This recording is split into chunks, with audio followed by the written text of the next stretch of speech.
would just say that was really interesting, Eric. Thanks for that view. Sorry, folks. Okay, so here we go. Hi, I'm Rebecca Sanders, and I'm going to talk to you today about systemic safety analysis that I helped do in Seattle and how that connects to Vision Zero. I'm going to get a little bit more in the weeds today than Eric did, but I think that was it's a good to have both perspectives. This flashed up. Who am I? I'm the head of research at Toole Design Group, and basically I've been studying bike ped safety for a long time. It's my passion, and I'm working on several Vision Zero plans now. So I really love talking about this, and I do feel like this is a calling for our time. So thanks to all of you for being here to participate. Today I want to talk just a little bit about, very, very briefly about Vision Zero, because Eric's already talked about it a little bit, and then I'll talk mostly about Seattle and what we've done there, and then some key takeaways and conclusions. So nuts and bolts of Vision Zero, just really briefly. Obviously, we know that the goal is zero traffic fatalities. In a lot of places, they've also declared that they would like that to include severe injuries as well, just because oftentimes the difference between a fatality and a severe injury is a couple of miles or a few seconds. So when I say a couple of miles, I mean speed. So if we're going to eliminate fatalities, but we're still going to have people being seriously injured on our streets, we're not getting to where we really want to be. So it makes sense, I think, a lot of times to include both of those. This has been largely driven by families that have been affected, or community organizations that are representing communities that are disproportionately affected by this. And I think that's part of the reason that it's been really powerful, in contrast to the national model in Sweden. As Eric was saying, that's part of why we're seeing it city by city, is because this has been very much community driven. And the counter is that we've accepted traffic death for a long time, and no longer do we want to do that.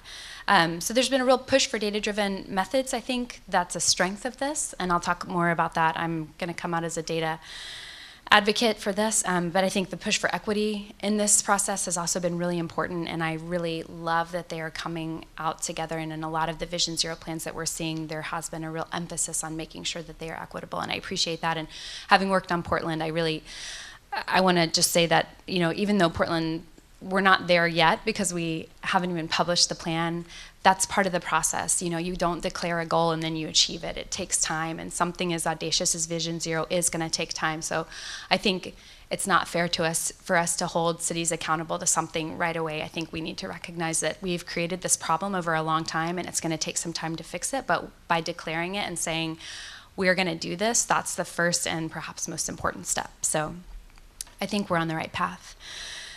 So Seattle, a lot of us know, if you're from Portland, our neighbor to the north, but just briefly to give a little bit of a picture of Seattle, it's about 670,000 people and 84 square miles. We all know it's landlocked, so that concentrates people in the area. It's actually a very safe city, relatively speaking. They have about 20 deaths and 150 serious injuries a year, but they've said that's not safe enough. So their goal is to end traffic deaths and serious injuries by 2030. And as part of that, they had this major bicycle and pedestrian safety analysis that I and TDG, my firm, and UNC conducted over this last year. So I'm going to talk about the results of that today. I want to just reflect on Eric's presentation for a second and say I think he's totally right that this can't just be about bikes and peds. It is about the whole system, and in fact, if we make it just about bikes and peds, we do, I think, tend to come across as advocates, and we're missing a big part of the picture. And at the same time, I think there's a good reason that a lot of places are starting with pedestrians and bicyclists, because there is a disproportionate effect for those modes, and I'll show some data that really drives that home, I think, for Seattle. So the point of this process, or this project, was to proactively identify locations and to prioritize safety improvements with the goal of preventing future crashes. So that's kind of wordy, but basically we want to change what we've been doing, which is reacting to crashes, and we want to start being proactive and trying to prevent crashes from occurring. As part of the project, we did a lot of different things, including looking at 8 years of crash data and doing summary statistics, identifying crash types, doing a multivariate analysis. We actually estimated bicycle and pedestrian exposure, and then we developed countermeasures based upon the crash types, and then we prioritized locations throughout the city and developed a tool for the city of Seattle. So you can tell this was a very involved process, and I'm just going to talk about a little sliver of the project today because of the time, but it was a very thorough project. So two of the things that we did, and I just kind of talked about this a little bit, were I'll divide them between hotspot analysis and systemic safety analysis. So hotspot analysis is kind of what you think about, or what I think about when I think about sort of like traditional crash analysis. We know there's a problem. This is a high crash location. What are we going to do about that location or these few locations? You explore the patterns between crashes, use a crash-based database to do that, and it benefits from controls for exposure, so it's really helpful to know how many bicyclists and pedestrians are in those places, but oftentimes we don't have that information. I think if anybody in here works for a city or a county, you know that oftentimes bicycle and pedestrian data is hard to get a hold of, so we don't usually control for exposure in those kinds of analyses. In contrast, systemic safety analysis looks at things from a different perspective. So we use an intersection or a segment-based database, and we really try to understand, regardless of the number of crashes that occurred in a place. So we're not looking at just the locations that are high crash.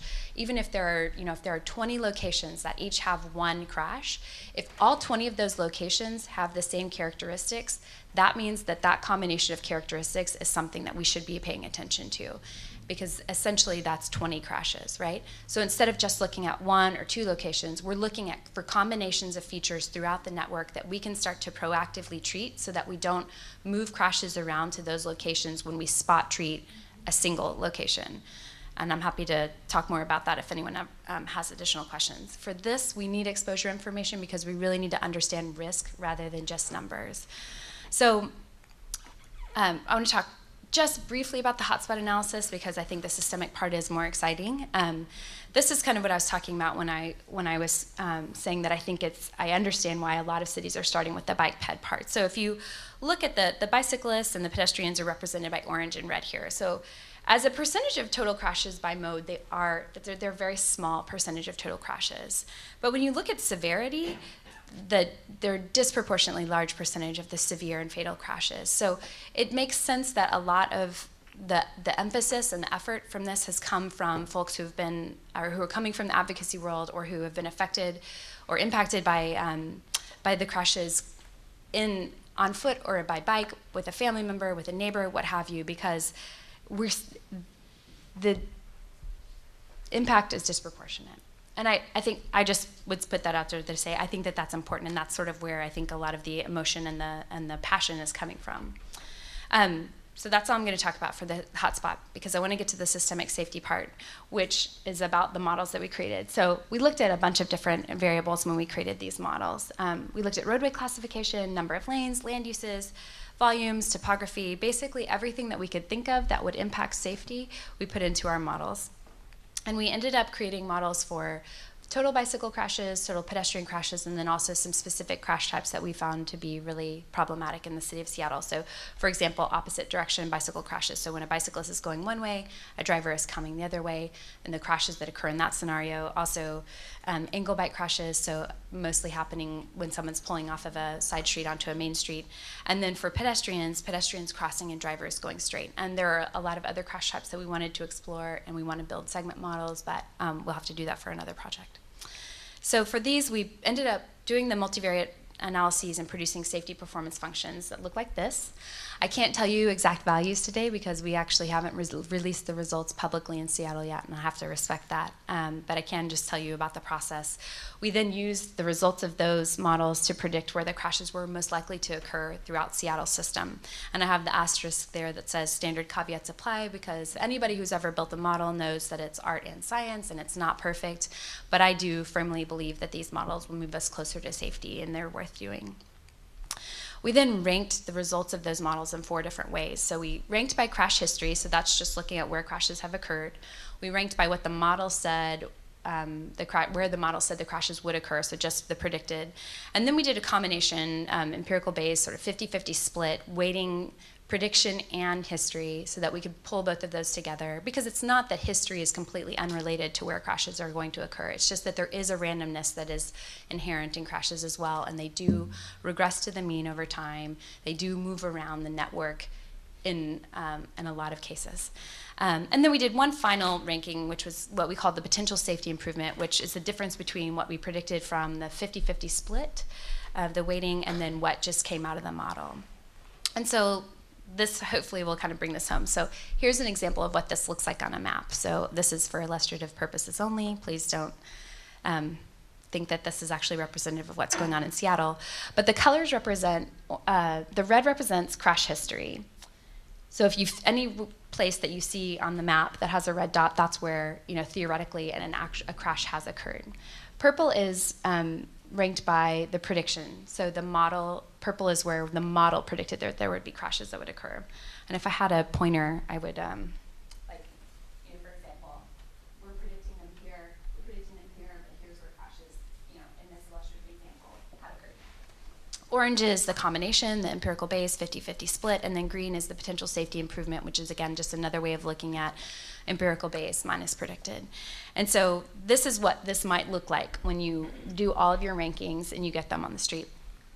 And so if you take this corridor, for example, and you think about how we would analyze it in different scenarios, if you just look at crash history, this is what it looks like. So let's say there are 8 intersections here, and 2 of them, a few intersections apart, have experienced crashes. So if we were going to treat this in a spot location way, for opposite direction crashes, for example, we might look at them and say, okay, well, we need to put in a protected left turn. If we can't do that, we might prohibit left turns, or we might put in pocket lefts. And that can be really effective. We know that protected left turns, for example, are extremely effective at preventing or reducing crashes. The problem is that, first of all, we can't always do that. And second of all, oftentimes when we do those things, we just move crashes to other parts of the system. If we were treating this for the crash type of pedestrian crossing and the driver going straight, we might decide that we want to put in a signal or some kind of rapid rectangular flashing beacon or other kind of active warning signal. Again, some issues with that. First of all, you have to meet a warrant. Second of all, again, you may just be moving the crashes further along. So maybe we stop crashes at that location or reduce crashes at that location, but at the next intersection up or 2 intersections up, then we get problems. So there are some issues with spot treatment, even though there is value in spot treatment. If you look at it from the systemic safety perspective and you see that actually the model or the various rankings have predicted that, you know, 8 intersections in a row are likely to have crashes at some point, for me, that changes the way we think about it. So it becomes a corridor issue rather than a spot treatment issue. And so instead of having, you know, the spot treatments, we start thinking about traffic calming system-wide, a road diet system-wide. So, for example, I was recently asked to consult on a project in Berkeley, California, where I used to live, where there's an issue at a school with kids crossing, and actually, unfortunately, in this case, the parents are causing a lot of the issue with wanting to park right across from the school. They're blocking the crosswalk. They're doing all sorts of things. And the idea in the beginning was, what do we do at this, you know, for this crosswalk at this intersection? And I was like, well, if you treat that intersection, you don't treat the intersections around it, what's going to happen to those kids? You know, are we teaching people basically to slow down at one place like we do with speed cameras, even though I believe speed cameras are valuable, or with certain traffic calming elements, and then they just speed up right after they get past that? Or do we change the whole scenario? Do we change the whole corridor such that people behave differently, just period, not around a certain intersection, but because we want them to behave differently in the area? And that's the point, I think, or that's part of the value of looking at something systemically, is we're not moving crashes, we're fundamentally changing the area to reduce crashes. Another way you can use this that I really like is to think about rankings by various areas. So you could use this for, you know, council districts like they have in Seattle, for neighborhoods, for communities of concern. Earlier in the equity session, Aaron brought up that data is only as good as data is. And so if we are looking to try to understand how various communities within our cities are disproportionately impacted by traffic safety, and we see an area that has no crashes, it doesn't mean that that area is necessarily safer than other areas. It may mean that that area is horrifically unsafe, and so people don't walk or bike there. And so there are other impacts from that we don't like, because we're trying to increase options for mobility. We're trying to allow people to have, you know, the opportunity to travel and via active transportation or what have you. So this, by looking at it differently, by not just using crash history, but rather using crash prediction based on these, again, known combinations of dangerous features, we can start to identify areas of cities that need to be treated, but where if you were just using a hotspot approach, you would never treat. And that, I think, takes us closer to equity, because it takes us into parts of the city that, again, we may not be touching because they don't look dangerous based on crash history numbers, but they are. So I was trying to figure out a way for me to play this, but the internet was hanging up, so I'll just kind of describe it for you. This is a selection. Says why this matters, because this is a photo taken from a video that of an intersection that showed up on our predicted list in Seattle that had no crashes in the prior 8 years. But it showed up as like top 5 predicted crash locations for one of our crash types. So our engineers were out there looking to see just kind of what was going on and looking at what kind of potential countermeasures they might put in. And this little boy starts crossing the street with in the crosswalk on his bicycle. I don't know if you can see that. The little boy's probably like, just looking at it, probably 2nd grade, with the signal. His mom's on the sidewalk. A car takes the corner going like 30 to 35 miles an hour, honks at the little boy and keeps going. And our engineer caught it all on video, and it's horrifying. You can hear the mom screaming, and fortunately the little boy isn't hit. And so for me, as a mother, as a person who cares about my fellow citizens, this is such a cautionary video, because this is a location that we know is dangerous, and when it showed up at the top of the list for SDOT, they weren't surprised to see it.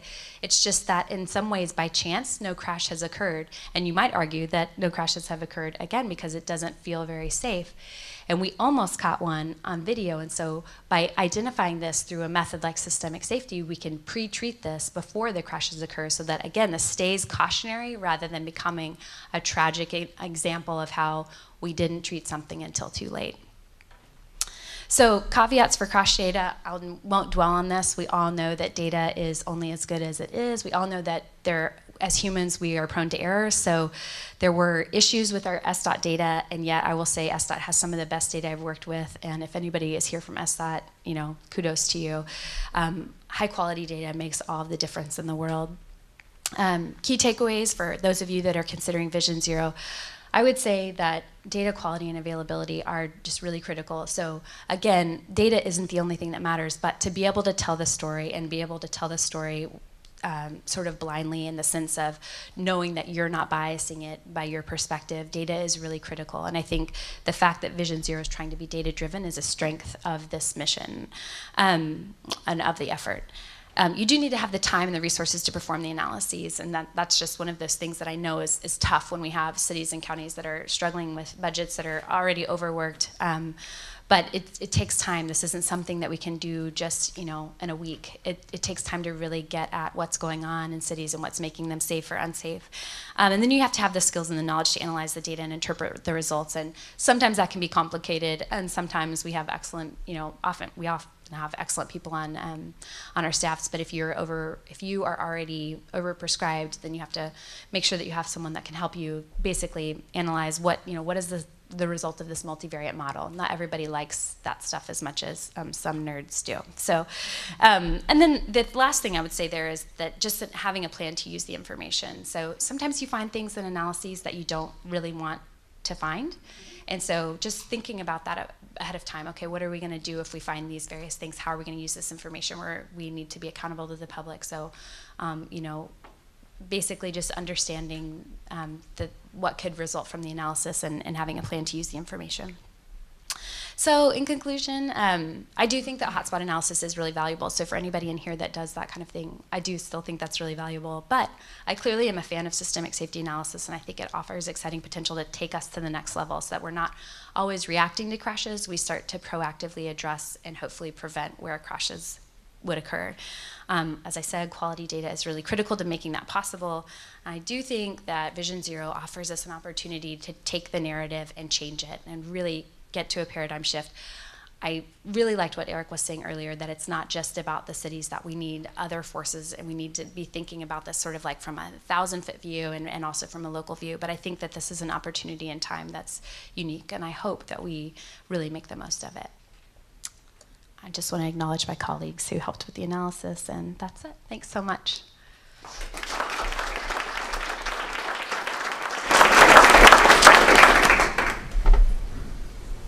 Yes.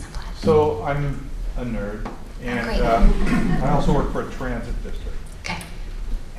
Can you take this systemic analysis and overlay transit lines and start to see where there might be intersections between how we operate and where there might be safety? Yeah, oh, absolutely. Have you done that in Seattle? In Seattle, what we found was that, I won't be giving away anything here, that definitely there was some correlation, some significant correlation with transit stops we think that there is something going on there with boardings. So it wasn't actually, it was bus, not rail. And in certain places, you know, when you put, depending on where the bus stop is and where the intersection is, that's more or less of a visibility hazard, for example. So we did find that there was some correlation there with certain crash types, and it's something that the city's looking into more. But yes, you can, I think that's a great question, and I think that's an important thing to be paying attention to. Yeah. Can you tell me, for the predictive model, were you actually just putting in project by project, or were you actually kind of bringing in like a package of like 2 or 3 years worth of projects, or how are you, I guess, kind of doing that? And then how are you addressing, were you keeping a static land use as kind of the, I guess, you know, built environment inputs, or were you actually changing the land use in as well? That's a great question too. So the way the model was built, and maybe I should have explained this better. It's a model based on the data that we have now. So we weren't changing the land use, although since there were outputs that were land use related, you could see how if you tweak that, it could change. We didn't look at projects for this project. We really just looked at, like, we took the numbers from the model and we applied them to all of the intersections throughout the city as they are. And whatever showed up highest on the list, that's what SDOT is basically comparing those lists to one another to see, okay, this showed up high in crash history. We know we need to address these extremely high crash locations where crashes are occurring over and over again. But after we've done that, because there aren't that many high crash locations, fortunately, in Seattle anyway, what do we do next? So in some ways it's about prioritization. So if we know that we need to address, you know, these 3 locations, for example, but then after that, everything else kind of looks equal, that's where it's really helpful to have another way to rank it. And that's where they could start to look at, okay, we've got these locations that have crash history, but we've also got these locations that look like they're about to have crashes, and a lot of them, and yet they haven't. And so personally, for example, I really liked, and my colleagues at UNC really liked, the empirical base 50-50 split, because we do believe crash history is important. You can't, I think, you know, crashes do occur most of the time for a reason. Sometimes they really are random. Sometimes, like we saw records where somebody had a heart attack behind the wheel. I mean, there are things that happen, but that's rare. Most of the time there's something going on. So if you look at crash history and then you look at, again, where these combinations of features have been identified, that's a pretty strong, I think that's a pretty strong way to go forward with prioritization, where you're starting to get at locations that might not have made it to the top of that list if you just looked at history, but that should be at the top of that list for other reasons. So project by project, that would be a different way to think about it, but we did it intersection by intersection. Should we move on? Let's take one more. And then Yeah. So when you're doing the systemic analysis, does the severity of the crash factor into that when you're looking at the crash history? So you could. We did the crashes that we looked at, we actually did for numbers, basically, to get a high enough number to feel good about the model results. We did use all of the crashes.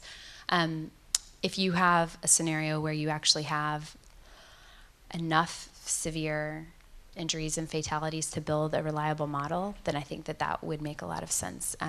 It's just that in Seattle, it's a pretty safe city, so to have the numbers that we needed to have, we ended up actually aggregating crashes. But that's a great question. You can do it. There is flexibility in the approach. With pet bike crashes, it seems like the line between severe and not severe might be thinner than vehicular. So I wonder if maybe taking a different approach for pet bike and for vehicular might make more sense, and also because the sample size is going to be. Yeah. So yeah, definitely. We were just looking at pet bike.